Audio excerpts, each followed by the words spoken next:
செய்திகள் வாசிப்பது நித்யா. கொடைக்கானல் ஊராட்சி ஒன்றியத்திற்கு உட்பட்ட பெரியகுளம் அருகே உள்ள கல்லாறு ஆற்றை கடக்க முயன்ற 4 பேர் வெள்ளத்தில் சிக்கினர்.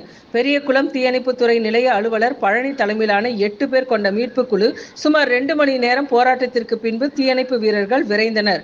சின்னூர், பெரியூர் உள்ளிட்ட கிராமங்களுக்கு செல்ல கல்லாற்றை கடந்து செல்ல வேண்டும்.